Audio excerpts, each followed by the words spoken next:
నమస్కారం. మీరు చూస్తున్నది తెలంగాణ స్వరం. ఈరోజు ప్రధాన వార్త.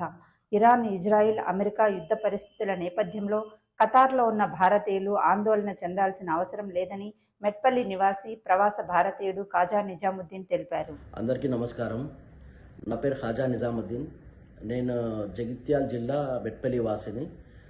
మొన్న జరిగినటువంటి మున్సిపల్ ఎన్నికలు ముగించుకొని నేను ఖతార్ రావడం జరిగింది. జగిత్యాల జిల్లా మెట్పల్లి పట్టణానికి చెందిన ఖాజా నిజాముద్దీన్ ఇటీవల సాధారణ మున్సిపల్ ఎన్నికల్లో పాల్గొని తిరిగి ఖతార్కు వెళ్లినట్లు తెలిపారు. ప్రస్తుత అంతర్జాతీయ పరిస్థితులపై వస్తున్న పుకార్లను నమ్మవద్దని ఆయన విజ్ఞప్తి చేశారు. టీవీల్లో వస్తున్నట్లుగా తినడానికి తిండి లేక ఇబ్బందులు పడుతున్నామనే వార్తలు పూర్తిగా అవాస్తవమని ఆయన స్పష్టం చేశారు.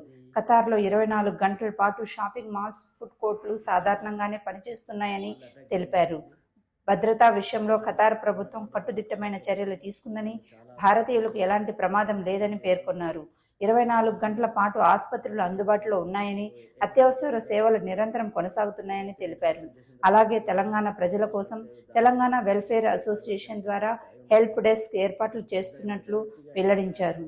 అవసరమైన సమాచారాన్ని భారతీయులు ఎంబసీ ఆఫ్ ఇండియా, డోహా ద్వారా పొందవచ్చని సూచించారు.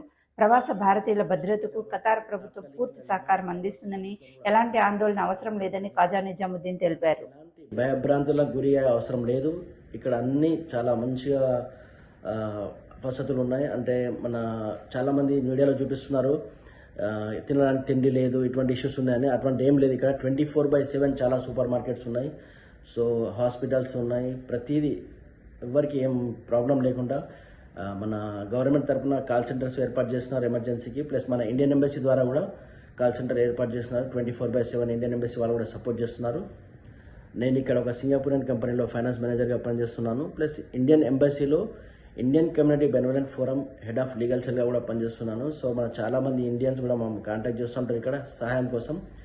అండ్ మన తెలుగు వాళ్ళ కోసం కూడా ఎప్పుడు మేము అవైలబుల్గా ఉన్నాం. తెలంగాణ వెల్ఫేర్ అసోసియేషన్ ద్వారా తెలంగాణ వెల్ఫేర్ అసోసియేషన్ వాళ్ళు కూడా చాలా హెల్ప్ చేస్తున్నారు మన తెలుగు వారి కోసం.